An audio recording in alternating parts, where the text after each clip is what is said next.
ถพอคำโอ้หลายคันเลยคือมุ่งหน้าไปที่ว่าเมืองแฮทุกคน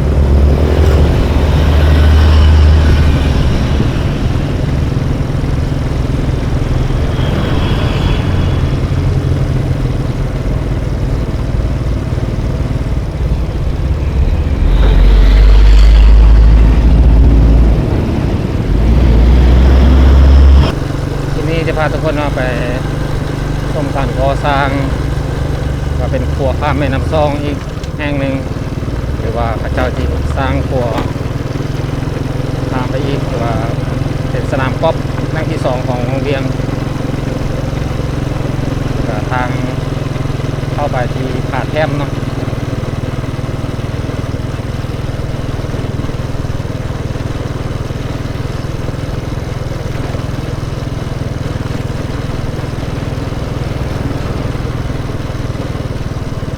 ผาแท่มทุกคนนำรถตัดกันดูว่าหลายในช่วงนี้เดี๋ยวหลายคนก็จิบไปแล้วว่าแหล่งท่องเที่ยวผาแท่ม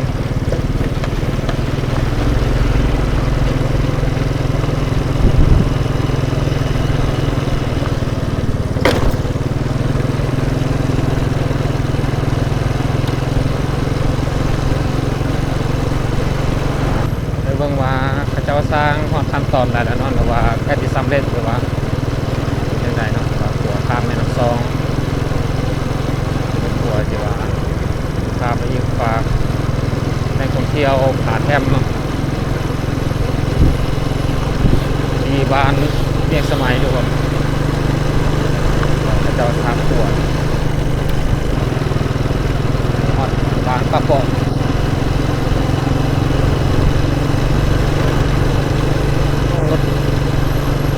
แค่หรือว่ารถเจ้าเที่ยวหลายในช่วงนี้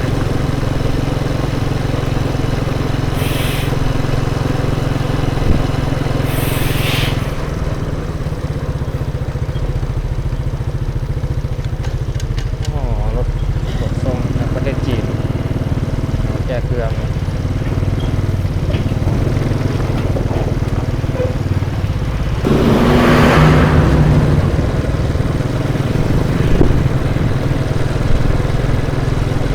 ถือว่าอากาศดีในวันนี้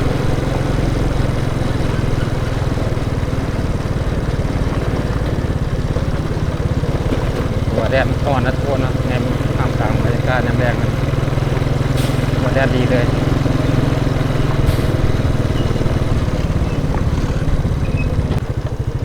จะเป็นทางเข้าเนาะแต่ว่า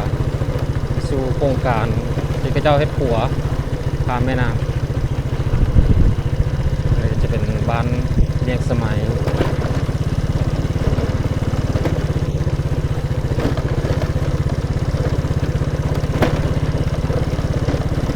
มันก็จะเห็นเป็นลงแหล่งท่องเที่ยวทุกคนแล้วมันจะสร้างเส้นทางที่ว่ามุ่งหน้าไปสู่แม่น้ำโอ้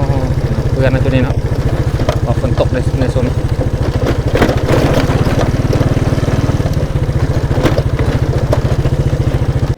อันนี้จะเป็นแคมป์หรือว่าสถานที่เขาจะเอาใบเหล็ก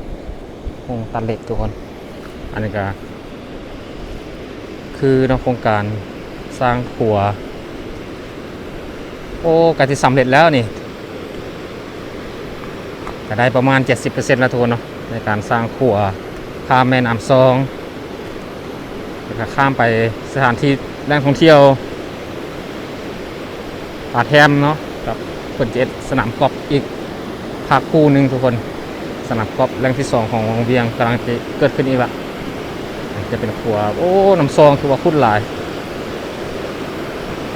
โอ้เสาใหญ่ขนาดเลย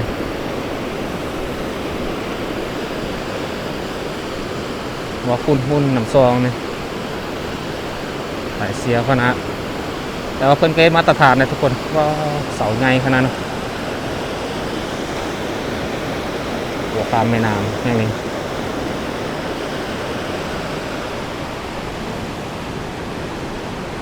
หลายบริษัทนะทุกคนจะว่ามาลงทุน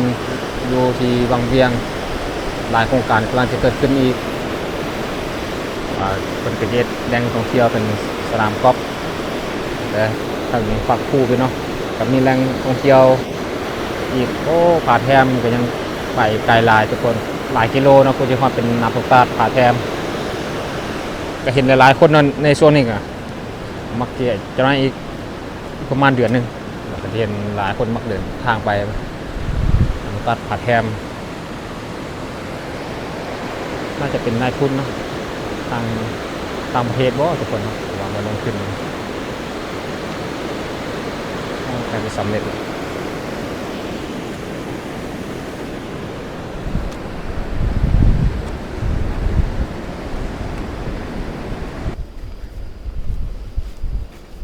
โอ้การที่สำเร็จแล้วเนาะโอ้ก็สร้างได้ประมาณ 70% แล้วได้ทุกคนเป็นจะเทแล้วเด้โอ้ไม่แต่เห็นคนงานทุกคนว่าเป็นวันหยุดนะเขาเจ้าก็ทำมีวันหยุดเนาะวันพัก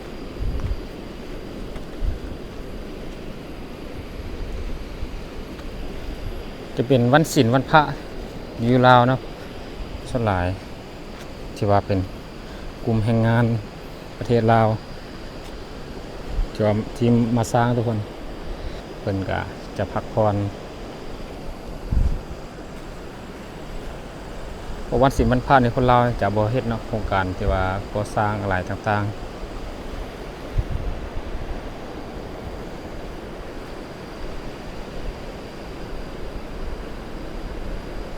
โอ้แม่น้ำซองใหญ่ขนาดคนนี้ว่าคุณในโซนนี้เป็นผู้เป็นผาโอ้ได้ทำเล่นดีขนาดเลยในการที่ว่าสร้างโรงท่องเที่ยวเนาะที่ว่าสร้างสนามกอล์ฟถ้าว่าเป็นสร้างครัวแล้วนี่ทุกคนเพิ่นจะไปสร้างเนาะสถานที่ต่างๆก็มีนายทุนแต่ว่ามาลงทุนสร้างเป็นสนามกอล์ฟสนามกอล์ฟแรงที่หนึ่งอยู่ที่บ้านขันมากเนาะแรงที่สองกำลังดีสร้างขึ้นไวๆนี่ในอนาคตนี่โอ้ดีเรียงรูดทุกคนเนาะหลากหลายประเทศลาว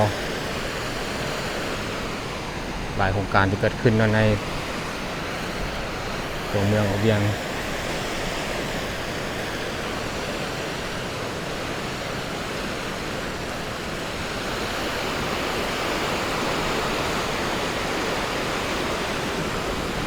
ช่วงที่ว่าเขาเจ้าเฮ็ดไฮเฮ็ดนาทุกคนเนาะเพิ่นก็จะมีเหือเนาะที่ข้ามไปหรือว่าเอารถไถข้ามไปไถนาไถสวนแต่ว่าเพิ่นยังบ่ทันสร้างตัวสำเร็จ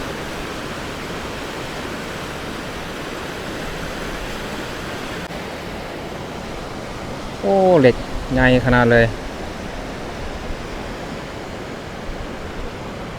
ก็หลายจุดหลายบ่อนหรือว่าเติบโตเนาะทางเศรษฐกิจแล้วก็การบริการท่องเที่ยวหรือบ้านพักโรงแรมแหล่งท่องเที่ยวต่างๆเพื่อนก็เติบโตว่องไวในตัวเมืองเวียง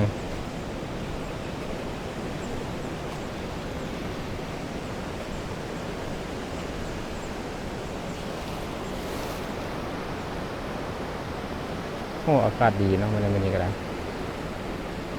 เห็นแสงแดดร้อนๆทุกคน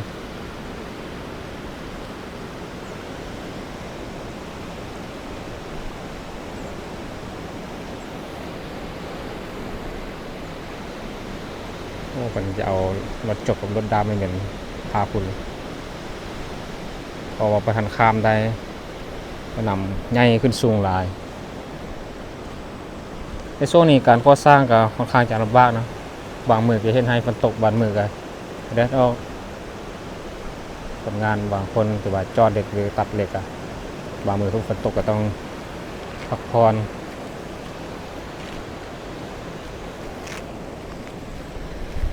การก่อสร้างครัวโอ้ใหญ่เลยแคมป์คนงาน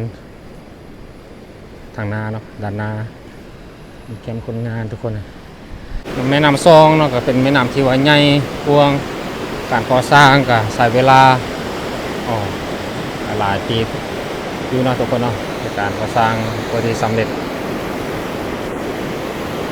ช่วงฤดูฝนนี่ค่อนข้างจะหยุดหลายวันเอาฝนตกหลายวันหลายมือติดต่อกัน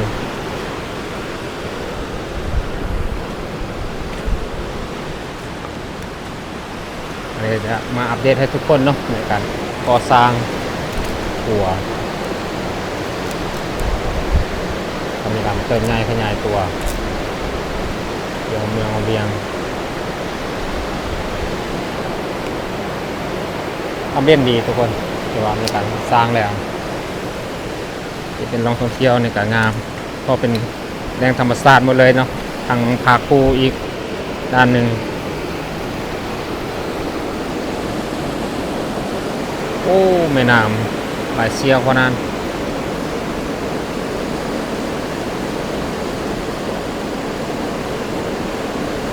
หลายเชี่ยวขนาดเลยในการก่อสร้างขัวแห่งนี้ก็ตั้งอยู่ที่ว่าระหว่างบ้านปักเกาะกับบ้านเวียงสมัยทุกคนนะเมื่อนี้ก็เป็นมือวันหยุดที่ว่าคนงานบ่ได้เฮ็ดเวียก